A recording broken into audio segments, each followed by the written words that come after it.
नमस्कार, आप सभी का स्वागत है यूथ अध्ययन के चैनल पे। एक बार फिर से मैं आप सभी के बीच एचपी एलाइड एग्जाम के लिए पार्ट 2 लेके आ चुका हूँ। देखिए, पार्ट 2 का जो पहला क्वेश्चन है, हर्ष के दरबार में राजकवि कौन थे। तो हर्ष के दरबार में जो राजकवि थे, इनका नाम था बाणभट्ट। अगर मैं बात करता हूँ बाणभट्ट की, तो बाणभट्ट का एक ग्रंथ है जिसका नाम है कादम्बरी। तो कादम्बरी जो ग्रंथ है, ये बाणभट्ट जी के द्वारा लिखा गया था। इसके अलावा अगर बात करते हैं हर्ष की, तो हर्ष के द्वारा भी कुछ नाटक या ग्रंथ लिखे गए थे, जैसे प्रियदर्शिका। प्रियदर्शिका हर्ष का था, रत्नावली हर्ष का था, नागानंद हर्ष का था। इसके अलावा ये क्वेश्चन मोस्ट इंपॉर्टेंट एक क्वेश्चन और बन जाता है कि कौन से चीनी यात्री जो है वो हर्ष के शासनकाल में भारत आया था। तो इनका नाम था हुएनसांग। हुएनसांग जो है वो हर्ष के शासनकाल में भारत आए थे और ये चीनी यात्री थे। इसके अलावा पुलकेशन द्वितीय के साथ जो है हर्ष का एक युद्ध हुआ था, जिसमें कि हर्ष की हार हुई थी। ये जो युद्ध हुआ था पुलकेशन द्वितीय के साथ, ये नर्मदा नदी के पास हुआ था।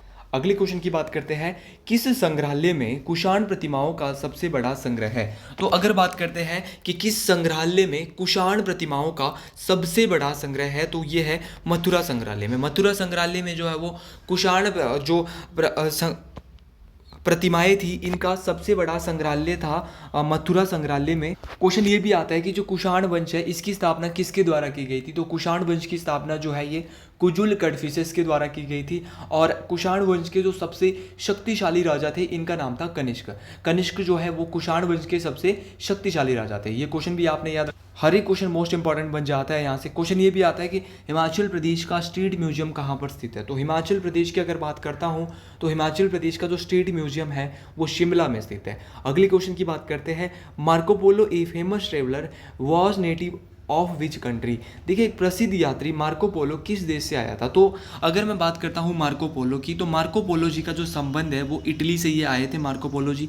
मार्को पोलो की एक इंपॉर्टेंट बुक है जो बार बार परीक्षाओं में पूछी जाती है, जिस बुक का नाम है the book of sir Marco Polo. The book of sir Marco Polo जो है ये मार्को पोलो के द्वारा लिखी गई। और जब मार्को पोलो ने दक्षिण भारत को विजिट किया था, तो दक्षिण भारत में दो वंश का उस टाइम शासन होता था। एक काकतीय वंश होता था, दूसरा पांड्य वंश होता था। तो पांड्य रूलर और जो काकतीय रूलर है, उस टाइम उनका जो है वो शासन होता था, जब साउथर्न इंडिया जो है विजिट किया गया था मार्को पोलो के द्वारा। उसी प्रकार कुछ और विदेशी यात्री भी भारत में आते रहे, जैसे फाहियान कहाँ से आया था। तो फाहियान एक चीनी यात्री थे जो कि चंद्रगुप्त द्वितीय के शासनकाल में इन्होंने भारत विजिट किया था।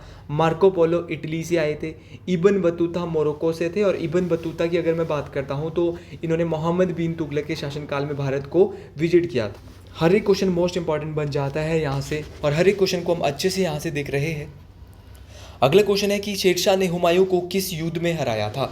देखिए, जो शेरशाह सूरी है, देखिए शेरशाह ने जो है वो हुमायूं को जो हराया था वो 1539 में चौसा के युद्ध में लड़ाया था। एग्जैक्टली ये युद्ध कब हुआ था, तो 26 जून 1539 को एक चौसा की लड़ाई होती है।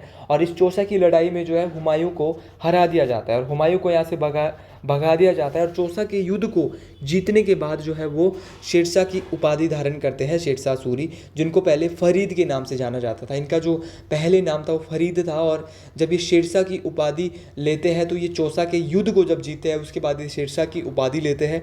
अगर मैं बात करता हूँ चौसा के युद्ध को जीतने के बाद इनको शेरशाह की उपाधि मिलती है। इसके बाद फिर से इनके बीच एक युद्ध होता है। और चौसा वर्तमान में कहाँ है, एलाइड के परीक्षाओं में ऐसे क्वेश्चन भी पूछे जा सकते हैं। तो वर्तमान में जो चौसा है ये बिहार में स्थित है, चौसा गांव। और इसके बाद इनके बीच फिर से एक युद्ध होता है, जिसको हम 17 मई 1540 को ये युद्ध होता है। इस युद्ध को हम कनौज के युद्ध के नाम से भी जानते हैं। और इसमें फिर से जो है हुमायूं की पराजय होती है और हुमायूं जो है इसके बाद भाग जाते हैं। ये भी क्वेश्चन आता है कि शेरशाह सूरी का निधन कब हुआ। तो शेरशाह सूरी का जो है वो 1545 में निधन हो जाता है। दोस्तों, ये क्वेश्चन भी आपने याद रखना है। अगर आप अच्छे लेवल की तैयारी कर रहे हैं तो आपसे अच्छे क्वेश्चन भी पूछे जाएंगे। और शेरशाह सूरी का जो असली नाम था वो अभी बता चुका हूँ, फरीद इनका असली नाम था। और सूरी वंश के अंतिम शासक भी पेपर में एक बार पूछ ले गए थे, एलाइड के पेपर में ही। तो सूरी वंश जो था, इसके जो अंतिम शासक थे, इनका नाम था आदिल शाह सूरी। और सूरी वंश की जो राजधानी होती थी ये बिहार में। अगले क्वेश्चन की मैं यहाँ से बात करता हूँ।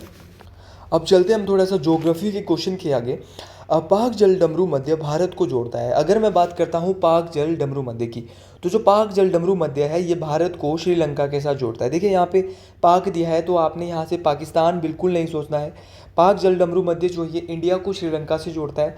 अगर हम एग्जैक्टली बात करें तो वे ऑफ बंगाल को इंडियन ओशन से जो जोड़ता है वो जो है पाक जल डमरू मध्य ही जोड़ता है। उसी प्रकार अगर मैं बात करता हूँ सुंडा स्ट्रेट की, तो सुंडा स्ट्रेट जो है वो जावा सी को इंडिया सी से जोड़ती है, ये आपने याद रखना है।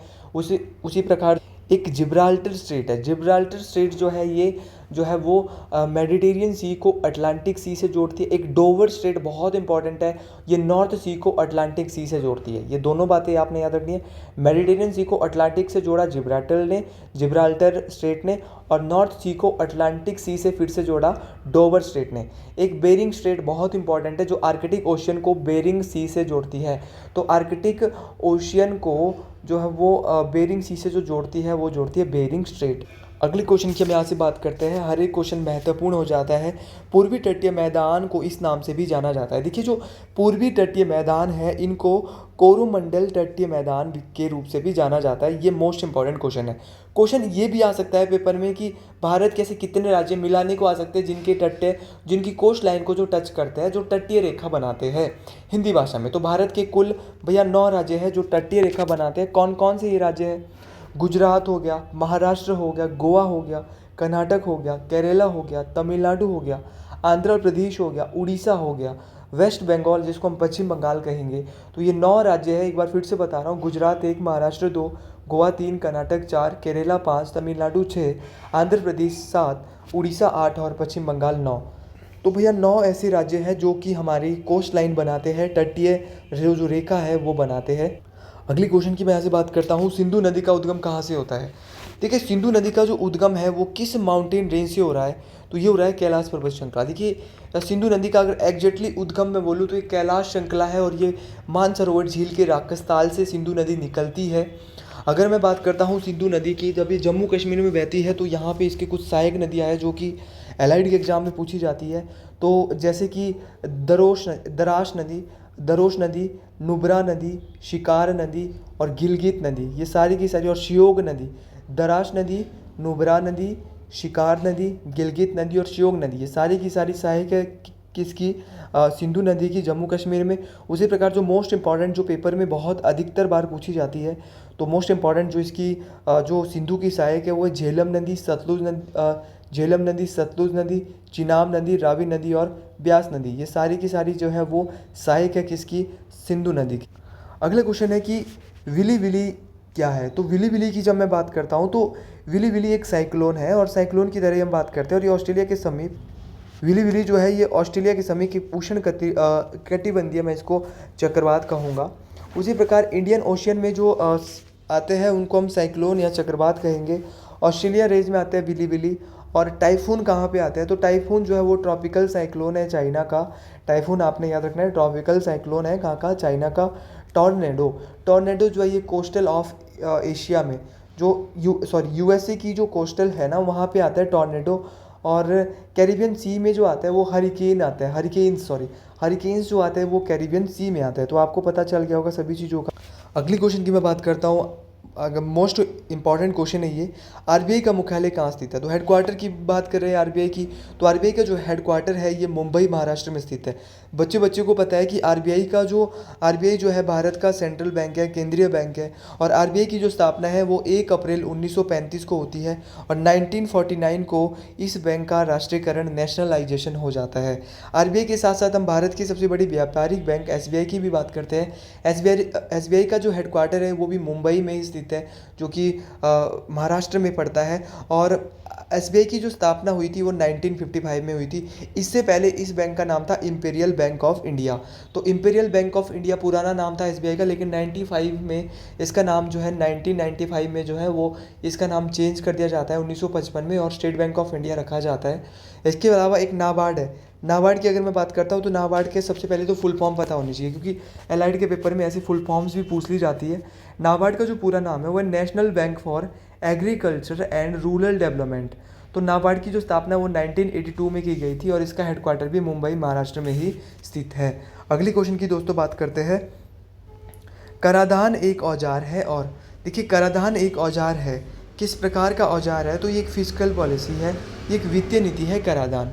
कराधान एक वित्तीय पॉलिसी है। लेकिन अगर मैं बात करता हूँ सबसे पहले टैक्सेस की, कि भैया टैक्सेस कितने टाइप्स के होते हैं, तो टैक्सेस जितना मुझे आइडिया, 2 टाइप्स के टैक्सेस होता है।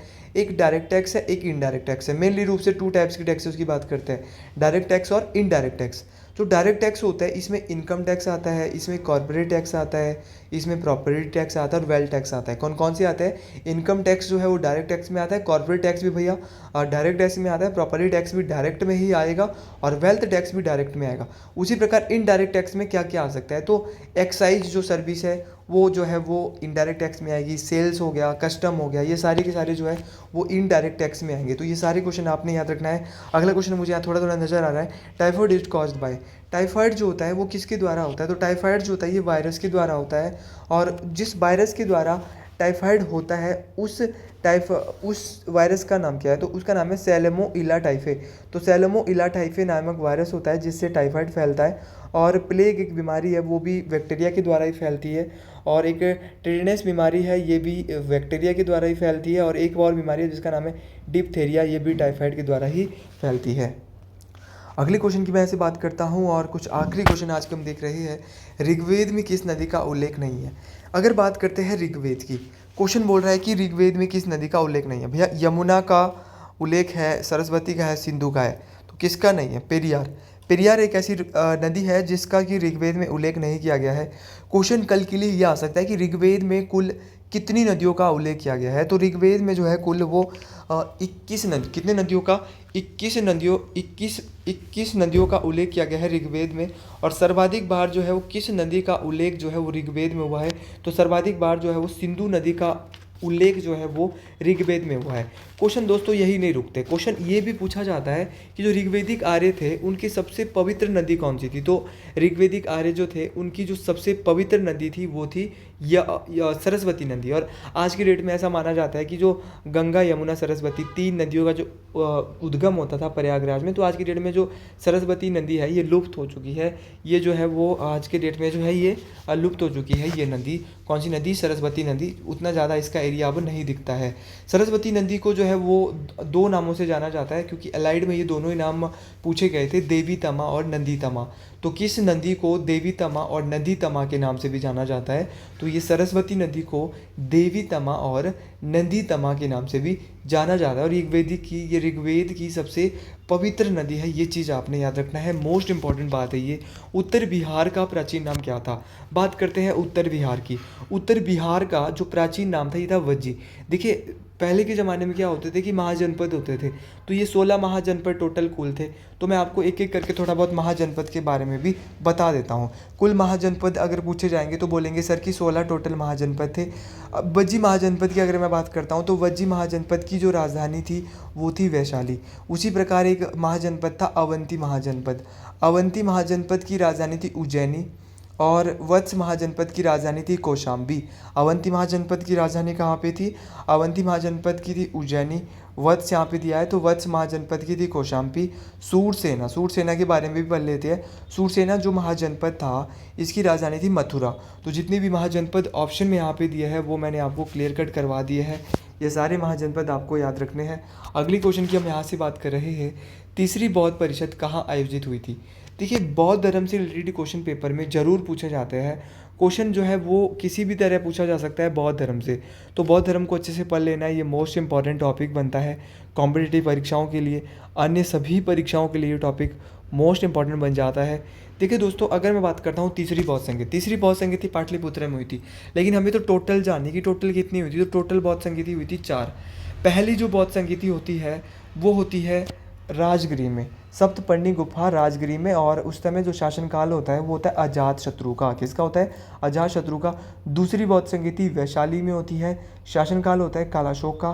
तीसरी बौद्ध संगीति पाटलिपुत्रम कहाँ पे होती है? पाटलिपुत्रम, शासनकाल होता है अशोक का।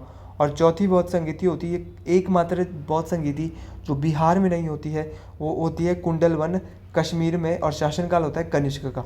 तो कनिष्क के समय ही जो है वो ये मोस्ट इंपॉर्टेंट है, ये कुंडलवन कश्मीर में होती है और बार बार ये जो है वो पेपर में पूछी जाती है। बौद्ध धर्म की जो स्थापना है स्थापना जो है वो महात्मा बुद्ध के द्वारा की गई थी। महात्मा बुद्ध ने जो है अपना पहला उपदेश जो है वो सारनाथ में दिया था। किस भाषा में भैया दिया था? तो ये पाली भाषा में जो है वो महात्मा बुद्ध के द्वारा अपना उपदेश जो है वो दिया गया था। और अगर आप मेरे जो है स्टडी चैनल ग्रुप से जुड़ना चाहते हो HP एलाइड के, तो मैं इसमें आपको जो है वो इंपॉर्टेंट नोट्स अभी प्रोवाइड करा रहा हूँ, जो अभी हमें एक्सपेक्टली लग रहा है कि HP एलाइड में ऐसे ऐसे क्वेश्चन भी आ सकते हैं। तो ये हमारा नंबर है, इसमें मैं आपको जो है PDF फॉर्मेट क्वेश्चन की भेज सकता हूँ 7876145409। लेकिन खाली मैसेज करना है व्हाट्सएप पे, कॉल इस नंबर पे बिल्कुल नहीं होने वाली है। अगली क्वेश्चन की भी पढ़ ही लेते हैं कि शूद्रक का मृच कटिकम क्या है। शूद्रक का जो मृच कटिकम है वो एक प्रकार का जो है वो नाटक है। ये आपने याद रखना, एक प्रकार का नाटक है शूद्रक का मृच कटिकम। तो शूद्रक का मृच कटिकम एक प्रकार का नाटक है, ये भी आपने याद रखना है। और बहुत सारी चीज़ें हुई थी, जैसे कि कल्हण ने ग्रंथ लिखा था जिसका नाम था राजतरंगिणी, पाणिनि ने लिखा था जिसका नाम था अष्टध्यायी। तो ये सारी की सारी चीज़ें आपको याद करनी है, मोस्ट इंपॉर्टेंट ये सारी चीज़ें। अगर मैं बात करता हूँ इन क्वेश्चंस की, तो आपको मैंने पहले ही बोला है कि आपको पिछले 6 मंथ्स का एलआईडी के पेपर के लिए करंट अफेयर पढ़ लेना है। अगर आप पिछले 6 महीने का करंट अफेयर पढ़ रहे हो तो आपके काम हो सकते हैं। तो थोड़े करंट अफेयर की मैं यहाँ पे बात कर लेता हूँ। जैसे कि वर्ष 2024 में क्या होता है कि एशिया का जो सबसे अमीर व्यक्ति जो फिर से बनता है वो बनता है गौतम अडानी। गौतम अडानी जो है वो पूरे एशिया के सबसे अमीर व्यक्ति बन रहा है फिर से सन 2024 में। हिंदी साहित्य भारती पुरस्कार 2024 जो है वो कृष्ण प्रकाश जी को इससे सम्मानित किया गया। ये भी आपने याद रखना है, मोस्ट इंपॉर्टेंट ये क्वेश्चन बन जाता है कॉम्पिटिटिव परीक्षाओं के लिए, अन्य सभी परीक्षाओं के लिए। और एक या दो क्वेश्चन की और मैं बात करता हूँ, उसके बाद हमारी वीडियो आज यहीं पे ख़त्म हो जाएगी। मुख्यमंत्री कन्यादान योजना के तहत कितनी बजट सहायता दी जाएगी? देखिए, जो मुख्यमंत्री कन्यादान योजना का लाभ उठाना चाहता है हिमाचल प्रदेश में, उनको 51,000 रुपये। और अगर आपको मिला है तो आप कमेंट बॉक्स में बताएं, अगर किसी को आपके रिलेटिव को सगे संबंधी को मिले। और शगुन योजना जो होती है उसके हिसाब से 31,000 रुपये, कितने रुपए? 31,000 रुपये जो है वो दिए जाएंगे। किसके तहत दिए जाएंगे? शगुन योजना के तहत। तो ऐसा नहीं है, जो है वो भर्तियाँ जो है आ तो रही है लेकिन बहुत ही धीरे धीरे आ रही है। तो हम जो है मिलकर तैयारी कर रहे हैं। और जो भी मेरे ग्रुप से जुड़ना चाहते हैं उसको मैंने टेस्ट पे लिंक पे नंबर दे दिया है, तो आप वहाँ पे जाके दे सकते हो। हर एक चीज़ हम इम्पॉर्टेंट कर रहे हैं, हर एक दिन हम इम्पॉर्टेंट क्वेश्चन को जो है वो कवर करने की कोशिश कर रहे हैं। तो आज के लिए इतना ही। जय हिंद, जय हिमाचल प्रदेश, हर हर महादेव।